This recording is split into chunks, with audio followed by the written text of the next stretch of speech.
Hi, everyone. I'm John Hockaday with Sandhills Broadcasting, and I thank you for tuning in to our coaches' shows on WFJA Sports. It is our goal to bring you our coaches' shows without commercials and with limited interruption, but we couldn't do it without our wonderful sponsors. We'd like to thank Wilkinson Chevrolet, Domino's, M.R. Stoner, Sheriff Tracy Carter, Carolina Firearms Training and Gun Store, and Kendall Pawn Shop. We thank these sponsors for bringing you our show. We thank you for watching our Coaches Show videos.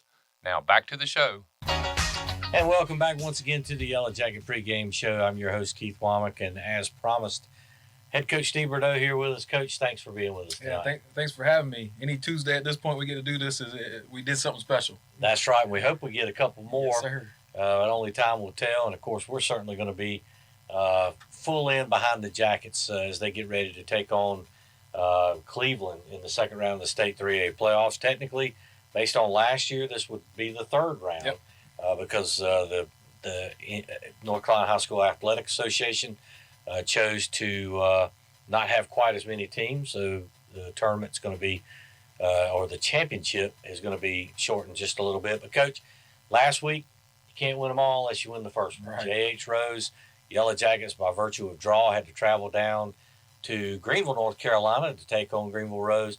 A big 34-26 victory. Coach, this was a ball game that matched two of the top 15 teams in the state 3A, the way they're ranked. And I thought Jackets doing an excellent job going down there to pick up the victory.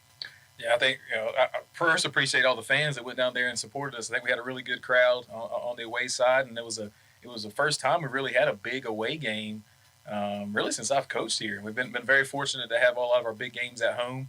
Playoff run the other year was a lot of home stuff, so it was great to see some fans travel and then the boys be able to handle the trip and come out playing like they did.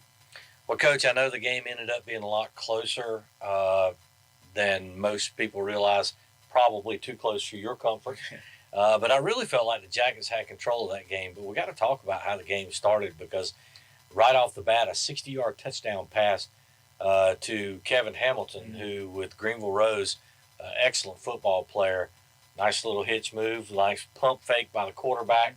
And, of course, our back bit, and he goes 60 yards down the field for the opening touchdown. So tell us a little bit about that, what was happening at that point and how you guys adjusted. Yeah, really the first two plays that was a third down play. The first two plays of the game, we tackle them for loss on first down. Second down, we get a sack. And third down, they make the big play. They practice and they coach and they do all those things too. They're going to make some plays. They're a really good football team, and Hamilton is a heck of a football player. So what I was proud of was seeing how we came right back and we didn't flinch. We blocked the PAT. Duran gets through on field goal blocks the PAT, and the guys at no point let it bother them. It's the coaches, the players, everybody's like, all right, it happened. We gotta go make the next play. Well, Coach, first possession didn't go anywhere for the Jackets positively, but on this couple possessions later, Jackets were able to get on the board a 24-yard touchdown run by T.J. Johnson.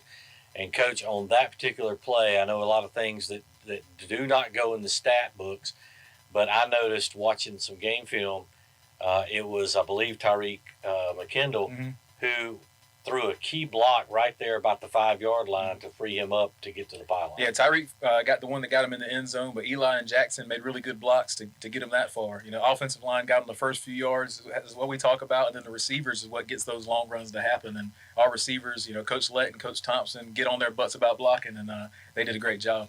Well, Coach, that's one of the things we've noticed over the last couple of years at least, how well all those wideouts do block, especially in the running game, and even after a caught pass, how well they block. So that, with the extra point, of course, Jackets led that 7-6 at that point. But then not too much longer, JoJo Jennings, a 13-yard run. Extra point was good, and the Jackets were up 14-6. Yeah, I think JoJo had a really good game. He played hard, ran the ball really hard, was dragging people throughout. That was another good drive where the offensive line kind of just took over a little bit and just kind of moved guys out the way. It was a big drive for us to get a little momentum and give the defense a little bit of time to take to get some things and get a little bit of a break at that point. Well, Coach, few plays later, they got the momentum back.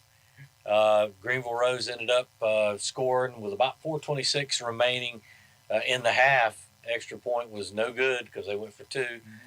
Jackets led 14-12. We really felt like that may be how we go in at the half, but boy, just a 5-play drive with a 32-yard touchdown pass to Eli Garrison.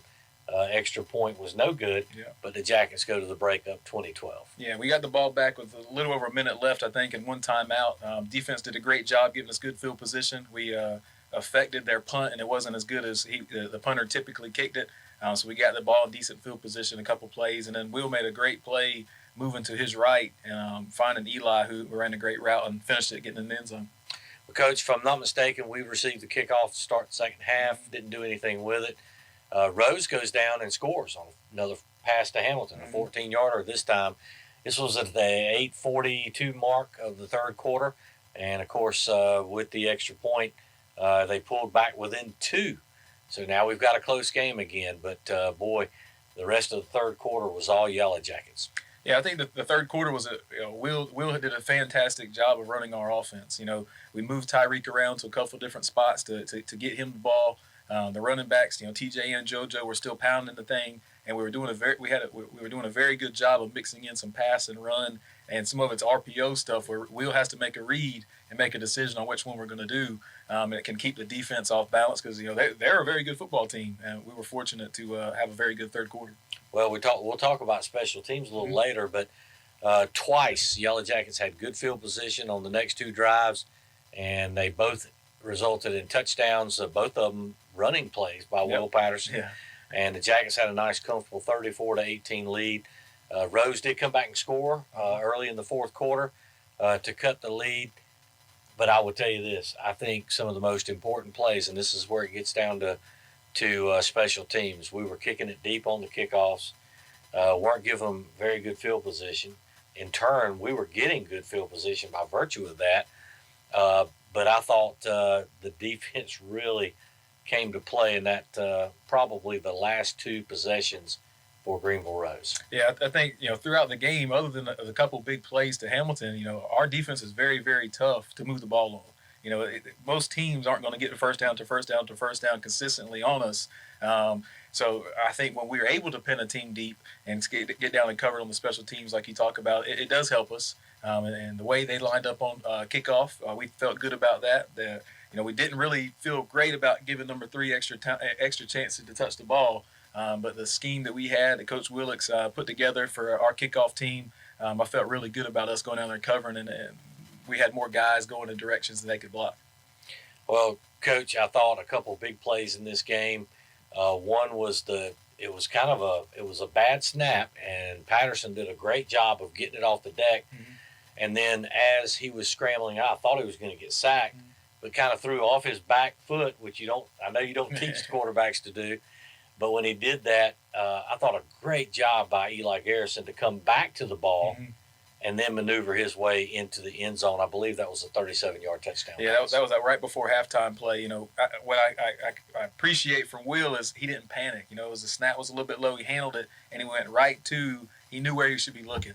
And, Eli thankfully made a good play on the ball. But, in a situation where Will wasn't comfortable and got flustered, that would have easily been a sack. But he knew where he should be looking, and he found it. Well, Coach, another big play, I can't remember the down, but I know the down. It was like 3rd and 22 or 23. And the Yellow Jackets, this was at the end of the game or close to the end of the game. And even though it didn't result in a first down because it was about a half a yard short, a big pass play from Will Patterson to Jackson Lamb to get Greenville Rose down to the 5-yard line, and then the defense was just stellar from there. Yeah, it was a heck of a play. I'd have loved to have got a measurement on that thing, but they say we're about a half a yard short, and they didn't feel like they need to measure it. But like you said, we pinned them right there at the 5-yard line, and again, going 95 yards on our defense is going to be tough. I think they got a first down or 2, and we forced them to punt, and that might have been about the end of the game. Well, they went. I thought we're going to go 3 and out. Then there was the pass interference call down the sideline, and but they really, even when they got the first down, by virtue of that, couldn't really do anything. And But I thought a great victory, 34-26 over JH Rose. Yeah, without a doubt. Extremely proud of how the boys and the coaches made it through that game, made it through that trip, because we knew, JH Rose is a fantastic program, a fantastic team. So that's not your typical first-round game. We're very fortunate to still be playing. All right, that is our, I guess, recap of the Greenville Rose game. And, of course, Yellow Jackets will move on to play in the second round of the State 3A playoffs. We'll talk about that and much, much more with Coach Steve Bordeaux after we hear from these great sponsors. Coach's Show sponsors: Wilkinson Chevrolet in their new location on Highway 87 South. Domino's with convenient locations throughout the Lee County area. M.R. Stoner Electric, residential, industrial, and commercial electricians. Sheriff Tracy Carter, proud to support high school athletics. Carolina Firearms, your full-service firearms training and gun store. Kendall Pawn Shop, buy, sell, trade. Brick Capital Video, for all special occasions. WFJA for all your sports, FM 105.5. And welcome back once again to the Yellow Jacket pregame show playoff edition. As we have head coach Steve Bordeaux here with me tonight. Of course, I'm your host, Keith Womack. And Coach, again, we talked about the big victory last week in the opening round of the playoffs. We had some outstanding young men with some outstanding plays. And, of course, John and I chose a couple of guys for our Norman Financial Group, offensive and defensive players of the game. And we'll let you take it away. We'll start with the offense. All right, so offensive player of the game this week was JoJo Jennings. JoJo ran for over 100, I think 123 yards on 10 carries. So, over 12 yards a carry, had a touchdown, and just pounded the ball. I think finished the game very strong and helped us put that thing away. So JoJo had a heck of a game. And I got to tell you something about JoJo. There was one run he had. It was about 34 yards or so. And I remember, as I thought he was being piled on and going to be stopped, I went down to start writing down stats because I have to multitask while we're doing the broadcast. And John just kept saying, he's still going, he's still going. And by the time I looked up, he was down around the 5-yard line, and just an outstanding run. On the defensive side of the ball, Coach, some equally as good play. Yeah, without a doubt. Duran McCoy was the defensive player of the game. He blocked the opening field PAT attempt, which was a heck of a momentum type thing, not letting them get that point. And he just made play after play in the backfield. He had 3 sacks. He's up to 13 for the season. That's unbelievable stats in 8 games. I mean, averaging over almost a sack and a half, per game. And he hasn't always played in the second half of some games. And he's playing offensive line as well, so he's playing both ways. Well, then, Coach, we have our coach's player of the game that is obviously chosen by you and your staff and sponsored by another great sponsor, Wilkinson Chevrolet, located down on 87 going towards Spring Lake. And, of course, I'd like for you to talk about our overall coach's player of the game. So, coach's player of the game, we went with JoJo. JoJo, like I said earlier, he had a heck of a game, and he does it on both sides of the ball. JoJo making tackles from sideline to sideline. They're running a jet sweep to their sideline on one play, and he tackles them for a loss. So there's things like that kept showing up on film, and he's done it all year. It's just luckily we've had some guys that had some really good games. So JoJo probably could have been on the trophy more times this year, but it was just tough not to pick him this week. And Coach would like to remind everybody this will be. We'll have his name along with the others inscribed on this beautiful trophy that will be located over at the high school after the football season is complete. So everybody can go by and take a look at it and congratulate these young men, and also thank Wilkinson Chevrolet for being a great sponsor. Yeah, definitely. It's probably going to sit up in the office. We got the conference championship trophies up in the office and the Eastern championship. So we might put it right there beside it where everybody sees it when they walk in. Got to give them something to aspire to, sir. right? Yes, sir. All right, Coach, there were your outstanding performers for last week's game. Now we got to talk about tonight's game, or Friday night's game, and that'll be the Cleveland Rams. Jackets had a chance to play them last year. Jackets were down 20-3 with about 3.5-4 minutes to play in that first half. It was a big play to go down and get the score to cut it from 20-3 to 20-10, and then a huge play with 3.5 seconds left. It was Johnson to Lamb Yep. for a touchdown. Of course, the extra point was no good. I think it was a bad snap, but it might have been that Jackson was so tired from running all those yards for the touchdown. But cut the lead to 20-16. That was just a great game last year. And you talking about perseverance. The Jackets really stuck with it, and at the end of that game, just I think wore them down and won the game. Yeah, that was a heck of a football game. Cleveland was a great team then, and still was a great team. But a couple plays by Jackson. He had the big play right before half. Had a couple interceptions at the end of the game to kind of put it away. Colin had a heck of a game that week. I think that was one of the best football games, if not the best I've ever been a part of, as far as momentum going back and forth. Two really good teams in the atmosphere. It was, our stands were packed, their stands were packed. It was just two great football teams. Well, it was a great game last season, and typically the teams are not the same. I know we lost a lot of players, but Coach, their team last year, a lot of sophomore and junior starters, so they've got a lot of those guys back. Let's start on the offensive side of the ball. Tell us a little bit about what we can expect out of Cleveland when we're on defense. Yeah, so I think in general, they've had a coaching staff that's been fairly consistent, has really been there since the school's open. I think 10 or 11 years, and they've won over 100 games. They average 10 wins a season, which is, especially as a newer school, is very tough to say has been done. So first off, Coach Riley and his staff do an excellent job. On offense, it starts with their quarterback. Quarterback's returning. He's a junior. He was a really good player as a sophomore, and he's even more comfortable, you can tell, in the offense now and making more plays even with his legs than he did necessarily in 2019. So I think it starts with the quarterback. So we'll have to make sure we get after him. Well, Coach, flipping over to the defensive side of the ball, I actually watched the game from last year a little bit during this week, and the thing I noticed was how strong their front four were. Their linebackers, very strong.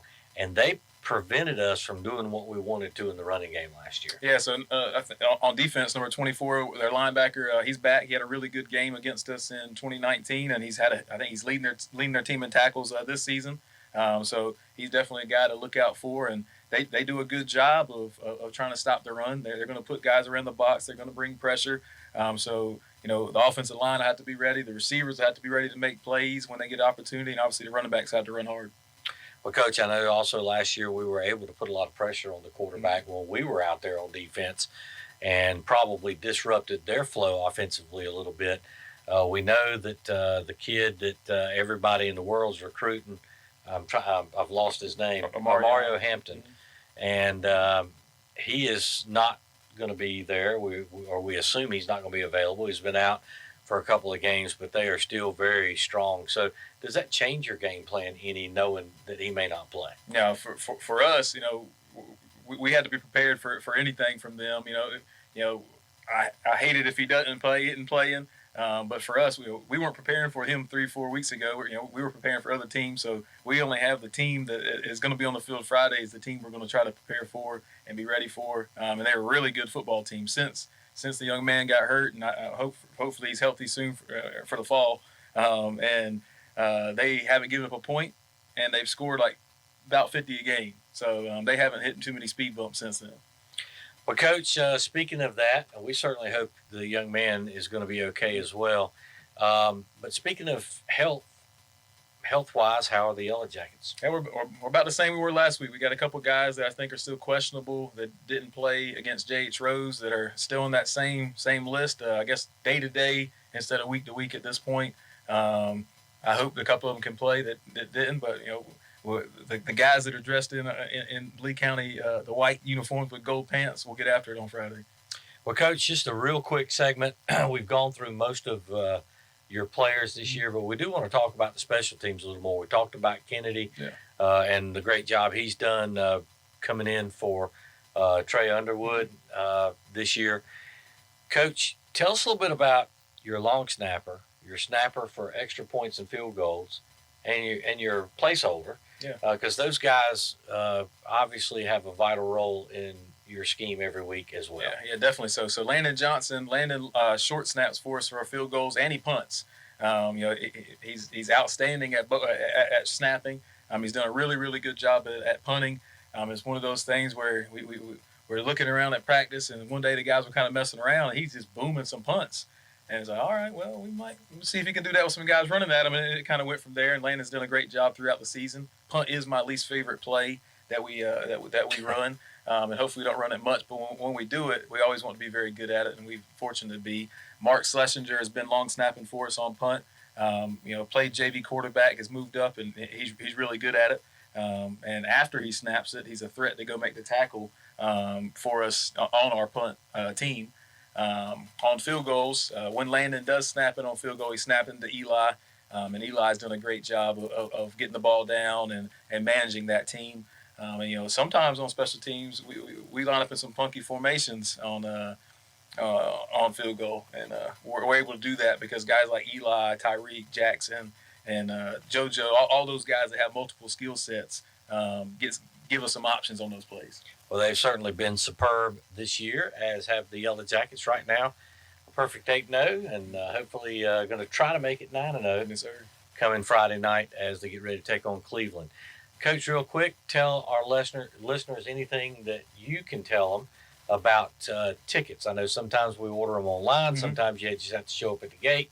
How can Yellow Jacket fans get tickets for Friday night's game? Yeah, so Cleveland High School is using, it's called Ticket Spigot. So if you Google that and put Cleveland beside it, it'll pull up the game link. Currently, it is only available to players and their families through tomorrow, and then tomorrow it'll be open to the public. So tomorrow, I think it's 8 a.m. It'll be wide open. There's 390 away tickets that are available, and then there's around 1,100 total tickets. We expect it to be full. So Ticket Spigot. Ticket Spigot. Tickets Spigots. There's your website. Go get your tickets for the Yellow Jackets second round playoff game.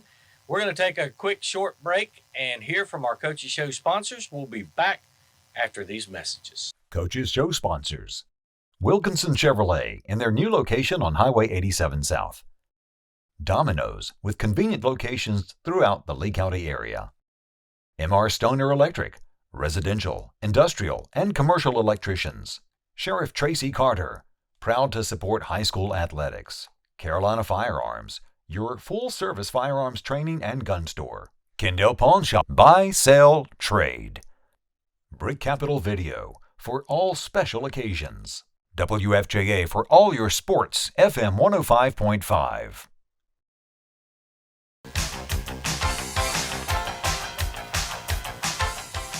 And welcome back once again to the Yellow Jacket pregame show. And we certainly hope you've enjoyed listening to tonight's, recap of last week's game, and also looking ahead to our Cleveland game on Friday night. Of course, none of this would be possible without some great sponsors and our great head coach, Steve Bordeaux. Thanks, Coach. Yes, sir. I appreciate it. I hope we can do it again next Tuesday. I hope we can do it for a few more weeks. Yes, that is certainly on the agenda, so we'll see. Of course, we'd like to remind you to join us right here on 105.5 WFJA this Friday night, 6 o'clock prior to our game at 7, also on 105.5 WFJA. Our Coaches Show is also posted on the WFJA website and the WFJA Facebook page each Wednesday by lunchtime. So we'd like to invite you to go watch and share. Make sure you share it with your friends, your family. Tweet it, Facebook it, whatever you want to. We certainly would appreciate it. And try to like it if you don't mind. We hope that you will take these opportunities to join us this season on the only station that brings you Yellow Jacket football live as it happens. Of course, best of luck to the Yellow Jackets as they get ready to take on the Cleveland Rams in the second round of the State 3A playoffs. And we'd like to thank all of our special sponsors, and of course, Wilkinson Chevrolet, Domino's, M.R. Stoner Electric, Sheriff Tracy Carter, Carolina Firearms, the Kendall Pawn Shop. And we'd like to thank you for listening to WFJA Sports. Let's get ready, Yellow Jacket fans. It's time for Yellow Jacket football.